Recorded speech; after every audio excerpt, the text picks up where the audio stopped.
L'héritage du vainqueur. Gloire au Seigneur. Alléluia. Merci aux musiciens et aux chanteurs. Si vous avez votre Bible, ouvrez-la s'il vous plaît, dans le livre de Josué, chapitre 19. Josué 19, verset 49. Lorsqu'ils eurent achevé de faire le partage du pays d'après ses limites, les enfants d'Israël donnèrent à Josué, fils de Nun, une possession au milieu d'eux, selon l'ordre de l'Éternel. Ils lui donnèrent la ville qu'il demanda, Timnath-Sérak, dans la montagne d'Éphraïm. Il rebâtit la ville et y fit sa demeure. J'aimerais vous parler quelques minutes ce soir sur ce sujet, l'héritage du vainqueur. Je ne veux pas dire que recevoir de Dieu tout ce qu'il nous réserve est aisé. Certes non. Satan nous contestera chaque parcelle de terrain, chaque mètre du chemin. Il ne veut pas que vous l'ayez, naturellement. Mais il est très important que vous vous souveniez de ceci. Jésus l'a déjà acheté. Il l'a payé. Il est bien à vous. Et si vous ne l'avez pas, c'est votre faute et c'est la mienne. Parce que celui qui est en nous est plus grand que celui qui est dans le monde.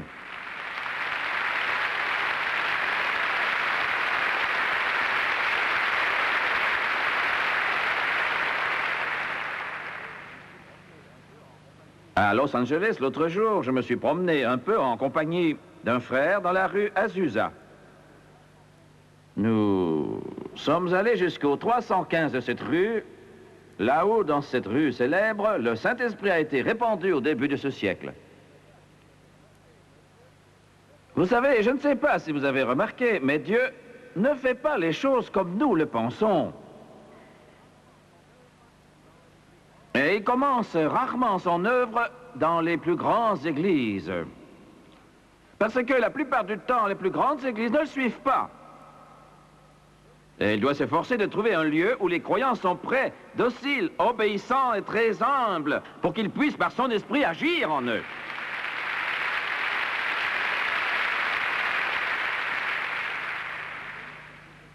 Ainsi, il est allé dans ce petit bâtiment qui était décrépit et délabré, mais où des gens qui avaient soif de Dieu se réunissaient. Voilà bien l'église du Dieu vivant, celle qui a soif. Dieu les a remplis de l'esprit pendant des réunions qui duraient 24 heures. J'y suis allé, mais il n'y a plus rien, sauf des gratte-ciel un peu partout, rien de particulier. Dans mon esprit, je savais que c'était là. L'endroit n'était pas vraiment particulier, mais ce qui s'y est passé l'était. Je me rappelle bien le récit de cet événement, et j'aimerais insister sur un fait précis. Dieu s'est servi d'un homme de couleur, le frère Seymour. La chair était faite de 2 cajots de pommes, posés l'un sur l'autre. Quand les chrétiens venaient à la réunion, ils le voyaient toujours agenouillé, la tête enfouie dans son cajot de pommes. Parce qu'il se sentait insignifiant, indigne. Mais plus vous voyez Dieu, plus vous marchez avec lui, plus vous vous sentez petit et plus Dieu devient grand.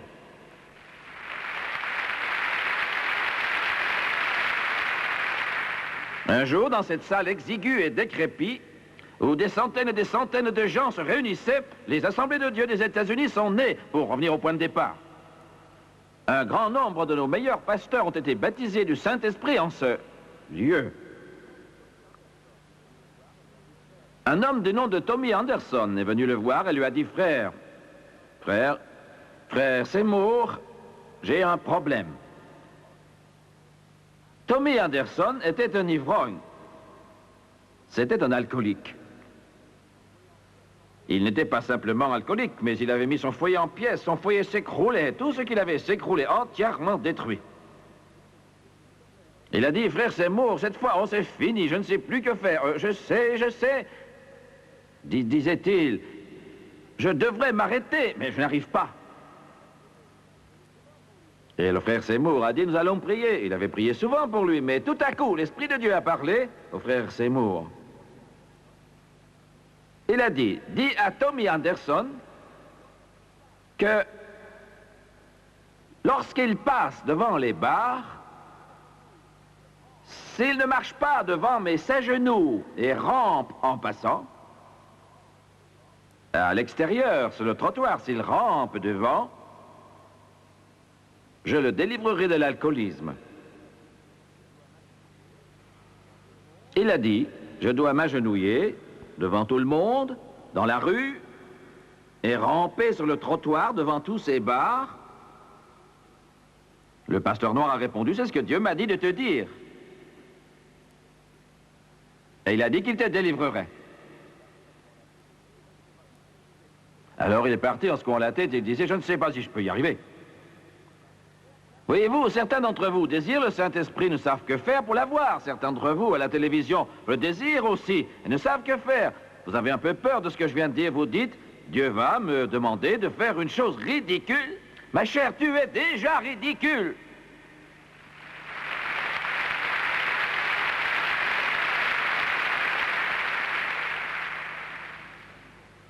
Voyez-vous, cet homme, il a rampé dans le caniveau. Il a rampé à maintes reprises dans le caniveau. Et c'était bien ainsi. Quand il est arrivé devant le premier bar, le diable lui a dit, tu vas le faire. C'est vraiment stupide de faire une chose pareille. Il a dit, tu vas vraiment t'agenouiller dans la rue? Il s'est dit, je n'ai rien à perdre après tout. Il s'est agenouillé et a commencé à ramper. Les bars se sont vidés en quelques minutes. Les gens ont d'abord pensé qu'il était ivre. Et ils voulaient venir ramper avec lui.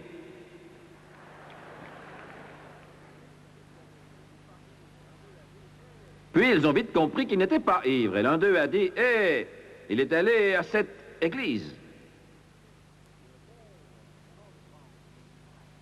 Le monde comprend vite à quelle église vous allez.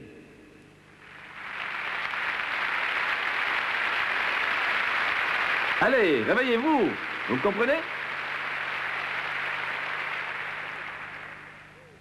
Ils se sont mis à rire de lui, ils ont dit, regardez. Il a rampé devant un second bar, puis un troisième, et un quatrième, puis un cinquième. Il était au comble de l'embarras, il était au comble de l'embarras. Ils se sont mis à rire, à le siffler, à se moquer. Certains ont dit, regardez, un saint qui rampe. Vous dites, je ne crois pas que Dieu puisse demander une chose pareille. Vous, je sais, vous avez du mal à le croire, et je vous comprends. Mais je n'essaie pas d'expliquer Dieu. Je ne sais pas comment Jésus a pu marcher sur les eaux. Je ne sais pas comment les murs de Jéricho ont pu tomber après que le peuple en ait fait le tour 7 fois. Je ne comprends pas comment il a pu nourrir 5000 hommes et les femmes et les enfants avec 5 pains et 2 poissons. Je ne sais pas comment il a pu ouvrir les yeux aveugles. Je sais seulement que la Bible le dit et je crois ce livre. Il est la parole du Dieu vivant.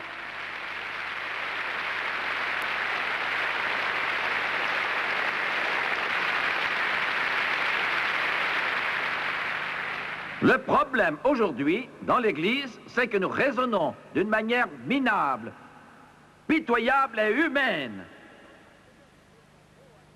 Nous voulons que notre intellect ait son mot à dire, et Dieu ne peut plus agir, car nous nous vantons. Nous sommes quelqu'un, mais ce n'est que du blablabla.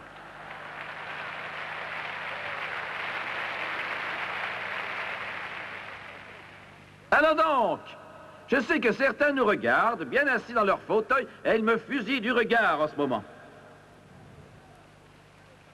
Ils ne savent pas s'ils vont se lever et éteindre, mais vous n'allez pas éteindre, vous allez vous calmer et écouter jusqu'au bout.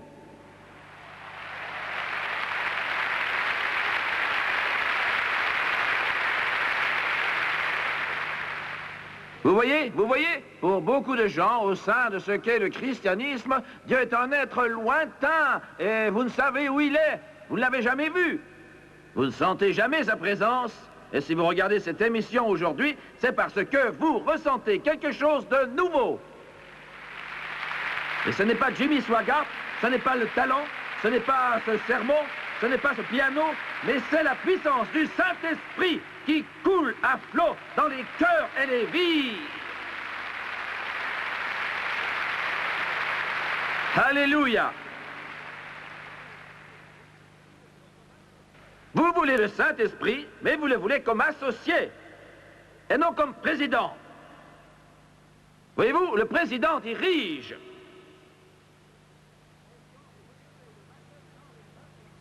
Et quand vous recevez le baptême dans le Saint-Esprit dirige les débats. Et vous ne savez plus ce qui va arriver pendant la réunion. Vous ne savez jamais ce qui va arriver sur l'estrade. Vous ne savez pas ce qui va arriver à la réunion de prière, car alors les dons de l'Esprit entrent en opération, et c'est le Saint-Esprit qui se charge de la direction de toute la réunion.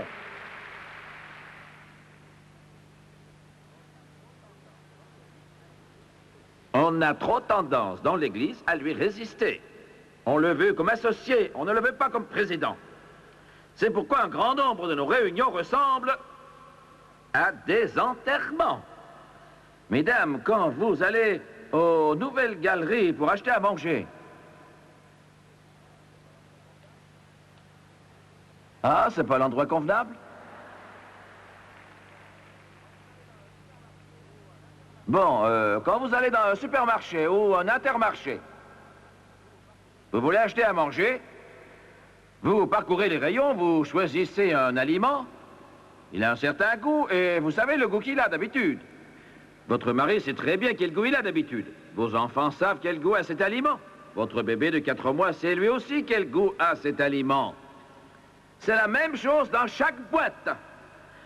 Lorsque certains d'entre vous vont à l'église, il en est de même toujours la même chose.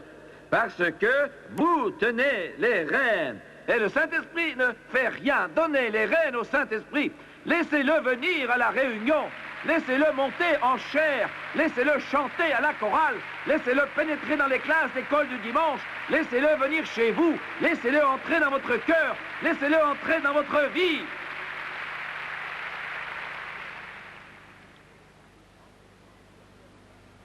Et Tommy rampait devant le 7e bar. Vous pensez que je l'avais oublié, n'est-ce pas? Ils se sont rassemblés autour de lui en riant. Je ne sais pas pourquoi Dieu lui a dit de s'agenouiller et de ramper. Je ne sais pas pourquoi. Je n'en ai aucune idée.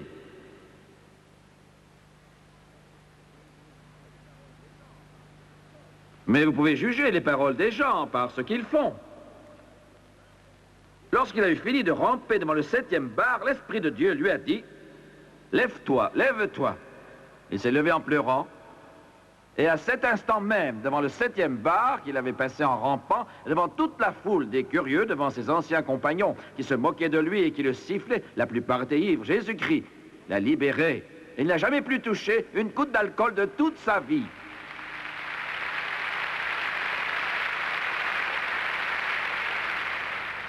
Ça ne s'est pas arrêté là, ça ne s'est pas arrêté, ça ne s'est pas arrêté.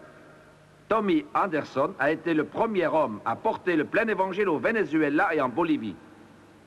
Et pendant des années, nous passons à la télévision là-bas, pendant des années, lui a été le seul missionnaire de ces pays.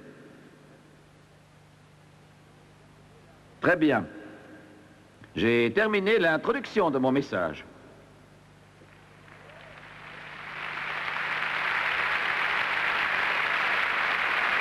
Israël, je ne plaisante pas, Israël a finalement réussi. 40 ans d'errement dans le désert. Et enfin l'entrée dans la terre promise. Le problème dans l'Église d'aujourd'hui, comme avec l'Israël d'hier, est que nous nous privons toujours de ce que Dieu veut nous donner. Nous nous privons. Nous ne persévérons pas. L'autre jour, j'étais en prière. J'étais au Colorado, le matin de bonne heure, je priais. Et le Seigneur m'a dit ceci, vas-y, insiste. Il a dit, insiste, vas-y, n'attends surtout pas, mais insiste, assiège le trône de Dieu. Persévère, demande-moi de grandes choses, insiste. En priant, je pensais à Pierre, Jacques et Jean et à la manière dont ils avaient insisté, même si tout ce qu'ils faisaient n'était pas parfait. Mais le Seigneur m'a dit, insiste, comme eux l'ont fait. Insiste, ne t'arrête pas. Quand ils sont enfin arrivés en Canaan, et qu'ils décidèrent de partager le pays, donnant telle portion à telle tribu, telle autre à une autre tribu, une troisième à une autre, une portion à chaque tribu. Et quand le partage a enfin été achevé, la Bible dit, et je vous l'ai lu il y a quelques minutes, ils ont donné une possession à Josué, le fils de Nun, leur chef, Timnath-Sérac, la ville qu'ils voulaient. Certes, il s'agit là d'un fait historique, mais j'aimerais tirer de cela une petite leçon. Car le mot ou le nom Timnath-Sérac a un sens double. Il a en fait une double signification. Il signifie double portion, ou la portion qui reste, ou la portion supplémentaire. Il signifie aussi la cité du soleil. Ainsi donc, ce que cet homme de Dieu désirait, ce qu'il a dit, c'est « Je veux une double portion, je veux la portion qui reste, la portion supplémentaire. » À chacun de vous, le Saint-Esprit a déjà été promis. Mais il y a 3 points précis à signaler dans ce passage de l'Écriture. Il est dit que la terre lui avait été promise selon la parole de l'Éternel. Le Saint-Esprit de même vous a été promis selon la parole de l'Éternel. C'est une double portion. Mais bien des hommes religieux vous diront sans doute que vous ne pouvez l'avoir. Le diable vous dira sans doute que vous ne pouvez pas l'avoir. La plupart du temps, votre famille vous dira que vous ne pouvez pas l'obtenir. L'enfer vous dira bien évidemment que vous ne pouvez recevoir le Saint-Esprit. Certains d'entre vous à la télévision et d'autres parmi vous ici désirent le Saint-Esprit, mais Satan vous dit tu ne peux l'avoir. Le monde religieux affirme que tout a cessé avec le dernier disciple à sa mort. D'autres vous diront que cela a cessé quand le canon de l'Écriture a été complété. Vous entendrez tous les mensonges de Satan, mais je veux que vous sachiez ceci. Je ne sais pas ce que ces hommes voulaient donner à Josué, leur chef, mais ils ne le savaient pas eux-mêmes, car cela lui avait été promis selon la parole de l'Éternel. Et le Saint-Esprit vous a été promis selon la parole de l'Éternel. Dans Luc chapitre 3, au verset 16, Jean a dit, « Moi je vous baptise d'eau pour la repentance, mais il vient celui qui est plus puissant que moi, lui il vous baptisera du Saint-Esprit et de feu. » Voilà la promesse de l'Éternel. Il vous baptisera du Saint-Esprit et de feu. Dans Actes chapitre 2, verset 17, Pierre, qui prêche le grand sermon du jour de la Pentecôte, dit, il dit, reprenant les paroles de Joël, « Dans les derniers jours, je répandrai de mon esprit sur toute chair. » Voilà la promesse du Seigneur. Vous pouvez la recevoir exactement comme Dieu a dit et conformément à la parole du Seigneur. Puis il est dit qu'il demanda. Certes, je sais ce que d'aucuns affirment, et vous à la télévision, écoutez-moi. Dans le christianisme, beaucoup ont entendu dire que lorsqu'on est sauvé, on reçoit tout. Quand vous avez été sauvé, vous avez tout reçu, ce que Dieu voulait vous donner, il n'y a plus rien à recevoir. Je ne vais pas passer mon temps à parcourir toutes les Écritures, il faudrait une journée. Mais il s'agit là de la déclaration la plus folle de toutes.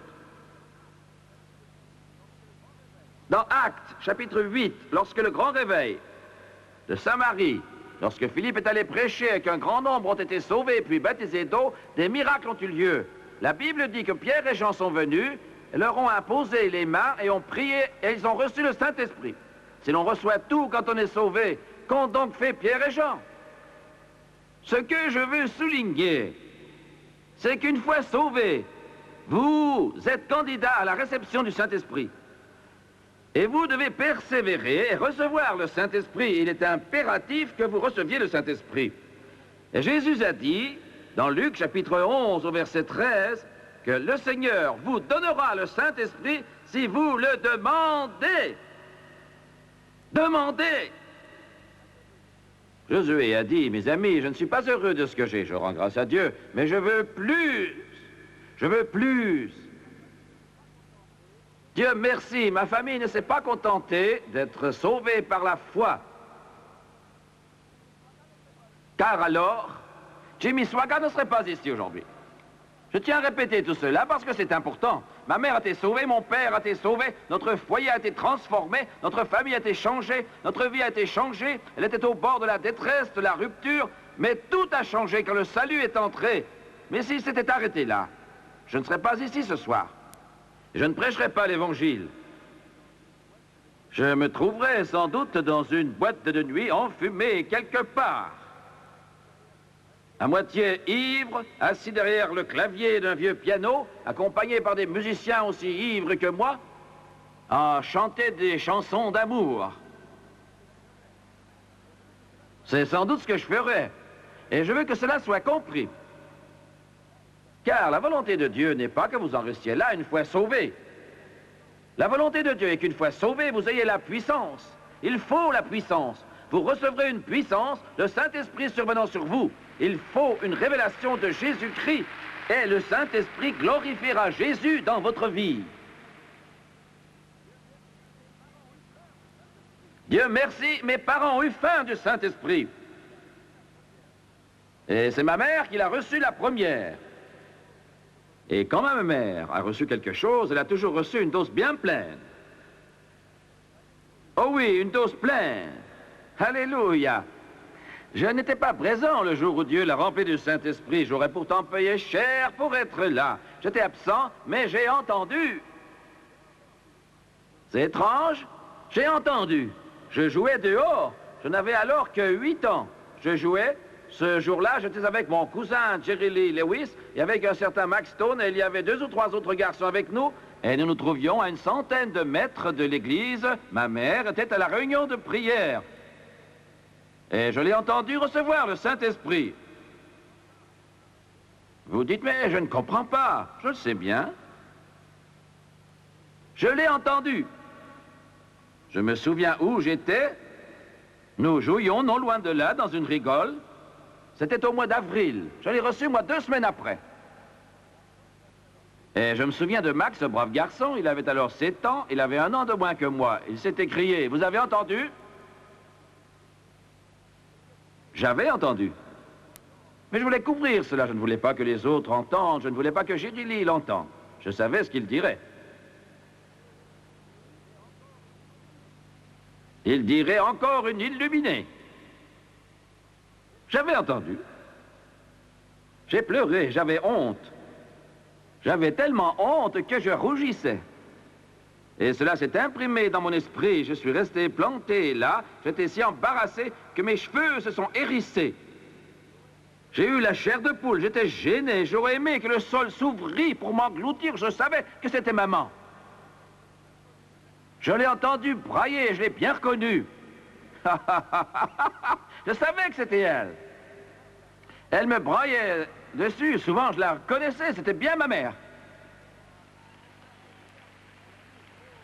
Certains me regardent et font l'amour. Oh, non, non, non, non, je ne veux pas de tout cela. Mais laissez-moi finir. Attendez, laissez-moi finir. Voyez-vous, quand ma mère a été sauvée, c'est sûr, elle a été sauvée. Mais elle s'était vantée. Elle avait répété à tout le monde, je ne parlerai jamais en langue. Un évangéliste est venu dans notre ville, notre église. Il a dansé un peu comme cela sur notre estrade pendant 2-3 secondes. Et mon père et ma mère ont été embarrassés. Mon père et ma mère ont dit, voilà la chose la plus horrible. Ils ont dit au pasteur qu'ils préféraient qu'il arrête la réunion. Je suis sérieux. Ils ont dit, cet homme là-bas a dit, eh bien quoi? Ils ont dit, l'avez-vous vu hier soir? L'avez-vous vu? Il a dansé sur l'estrade comme cela, c'était terrible. Du sentimentalisme. Il faut que ça cesse, c'est honteux pour l'Église.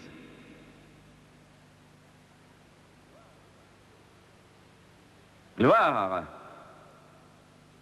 Il y avait un vieil homme aveugle dans notre église et ma mère ne l'aimait pas. Et il était toujours heureux et criait, ce pauvre aveugle, et parfois il renversait les chaises. Ma mère ne l'aimait pas. Elle voulait qu'on le mette à la porte de l'église, elle le détestait, ne le supportait pas. Elle ne supportait pas le frère Metcalfe, elle n'en pouvait plus. Quel orgueil! Elle n'aimait pas la sœur McLaughlin parce que la sœur McLaughlin était toujours très heureuse et criait. Elle parlait fort. Elle élevait la voix. Ma mère n'aimait pas cela. C'est pourquoi, quand ma mère avait une idée en tête, elle était bien déterminée.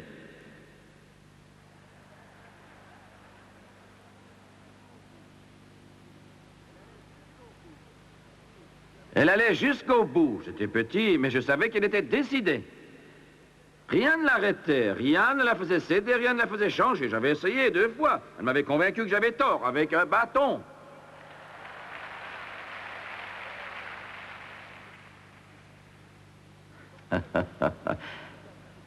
Comprenez bien ceci, ne dites jamais à Dieu ce que vous ne voulez pas. Ne riez pas non plus de ce que Dieu fait. Ce matin-là, je l'ai entendu, mais j'ai dit aux autres, non, ce n'est pas ma mère, c'est un accident de voiture. C'est un accident. Ils ont dit, allons voir ce qui est arrivé. Je dis, non, ils auront tout enlevé quand nous serons arrivés. Ne nous en mêlons pas. Je savais que c'était ma mère. Et c'était bien elle. J'avais raison, c'était ma mère. Cet évangéliste qu'elle avait critiqué avait pris son accordéon pour chanter. Très bientôt, le matin apparaîtra. Et tout à coup, la gloire est tombée. Savez-vous ce que c'est? La gloire est tombée. La puissance est tombée. La gloire est tombée. Elle a changé notre famille. Elle a changé notre foyer, changé nos vies, changé notre cœur. Elle a changé nos lendemains. La gloire est tombée. La mère de Jerry Lee Lewis avait arrêté de prier. Elle s'était ruée devant en courant, essayant d'arriver jusqu'à l'estrade, les larmes aux yeux. Elle était tombée, non en heurtant quelque chose, mais parce que la puissance de Dieu l'avait frappée, elle avait parlé en langue. Gloire! Oh, oh, oh, alléluia! Alléluia! La mère de Mickey Gilley de Houston, Texas, certains d'entre vous sont ses fans, et porte des autocollants à son nom. Vous feriez mieux de faire de la publicité pour quelqu'un d'autre.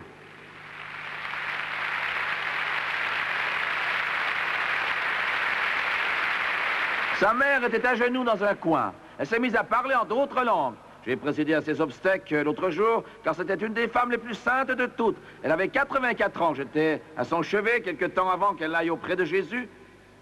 Une sainte. Jésus l'a remplie de son Saint-Esprit. Ma mère, elle avait fait tout ce qu'elle avait dit qu'elle ne ferait jamais. Vous savez comment elle avait critiqué l'évangéliste qui dansait? Elle s'est comportée de manière tout à fait digne des Jeux Olympiques. Il l'aurait prise s'il l'avait vue, elle aurait remporté des médailles. Et on l'entendait brailler, elle avait critiqué la femme, mais on l'entendait brailler à 100 mètres de distance. Et quand elle est revenue à elle, parlant en langue, elle tenait dans ses bras le vieux frère aveugle, le frère Metcalfe, et elle criait, tout en le tenant, « Gloire, Alléluia !»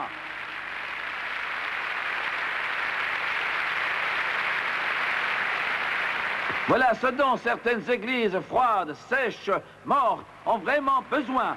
Le feu du Saint-Esprit qui dévale dans les allées et qui envahit tous les bancs, qui se répand comme une traînée dans les cœurs et les vies. Josué a dit, je veux une double portion.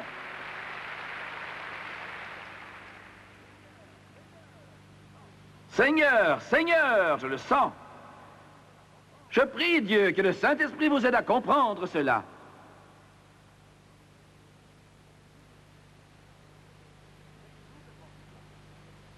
C'est une double portion. Est-ce que j'ai encore le temps? Ai-je vraiment le temps?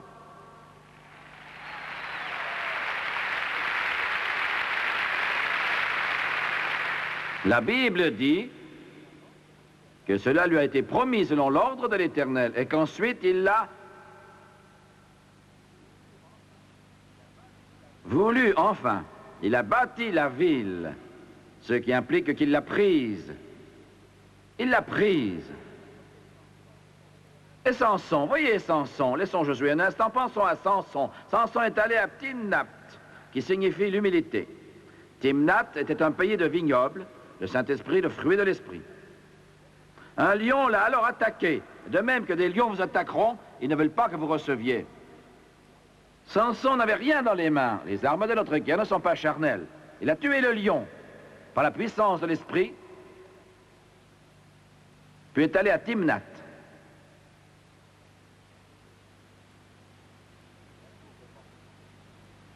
La double portion. Ce mot veut dire aussi ville du soleil.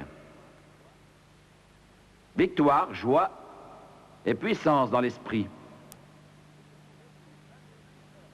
Si vous laissez le Saint-Esprit faire sa volonté en vous, vous n'aurez plus besoin d'autre chose, car il vous conduira dans toute la vérité. Quand j'étais enfant, je chantais souvent un certain cantique.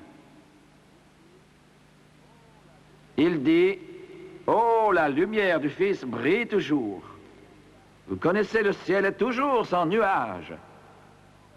Les chrétiens tristes n'y trouvent pas de place. » Connaissez cela? Oh, mon cœur vit dans la gloire, et mon âme aspire à le voir. Oh, gloire à Dieu. Oui, je vis pour louer le Seigneur Jésus. Oh, gloire au Sauveur. Oh, gloire, alléluia. Je glorifierai en tout temps le Sauveur. Car j'ai ouvert au Seigneur les fenêtres de mon cœur. Oui, je vis pour louer le Seigneur Jésus.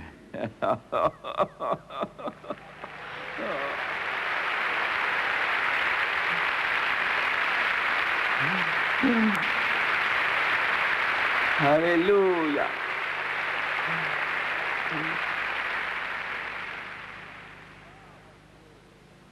Gloire à Dieu. Alléluia, Seigneur, que ton fleuve coule en ce lieu ce soir. Qu'il coule, ô Dieu, dans chaque cœur, et en chaque vie, et en chaque âme, et en chaque esprit. Fais-nous voir et suivre ton chemin, je te le demande. Je te le demande dans le saint nom de Jésus.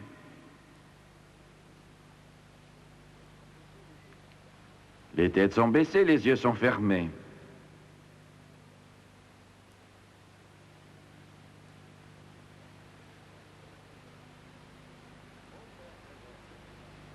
Ô Père céleste,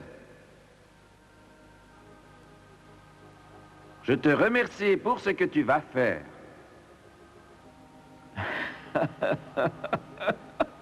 Gloire à Dieu, alléluia, alléluia, alléluia.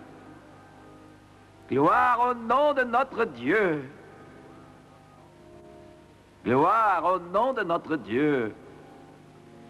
Combien d'entre vous vont dire, frère Swagard, je sais que je suis sauvé, je n'en ai aucun doute. Je sais que je suis sauvé, mais je n'ai pas encore été baptisé dans le Saint-Esprit avec le signe du parler en langue, et je veux être rempli de l'Esprit. Si tel est votre cas, levez simplement la main, là où vous êtes, s'il vous plaît. Nous ne vous mettrons pas dans l'embarras. Merci. Je vous invite tous à vous lever. Maintenant, s'il vous plaît, gloire à Dieu. Gloire à Dieu, gloire à Dieu. Alléluia, alléluia. Je vais maintenant vous demander ce soir d'avoir la ténacité et la foi que Josué a eue, lui, le vétéran, le vaillant guerrier, qui a dit « Je veux la ville, la double portion, la portion supplémentaire. Je la veux. Je la veux. Vous n'avez plus qu'à venir et la demander, car elle est gratuite. Lui a payé le prix il y a 2000 ans. Je vais demander à tous ceux qui sont ici ce soir et qui ont levé la main en disant « Je veux le Saint-Esprit, je veux la double portion, je veux la ville du soleil », je les invite à venir. Venez, restez près de cette estrade. Venez maintenant, tandis que nos amis chantent.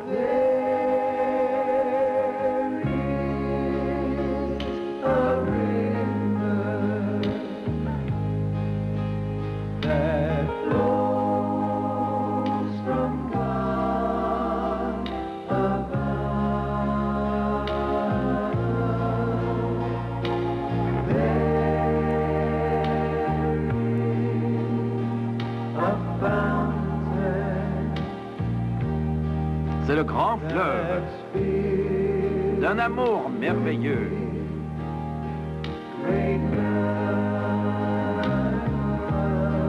Venez vite à ce fleuve.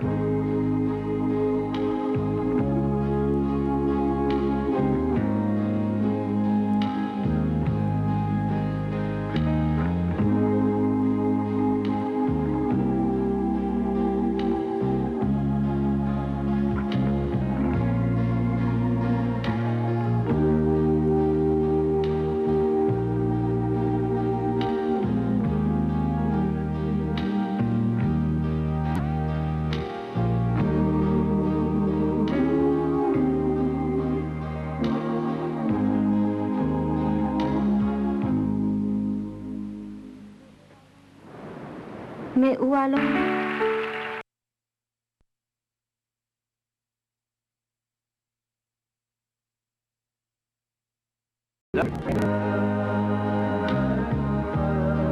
Venez vite à ce fleuve.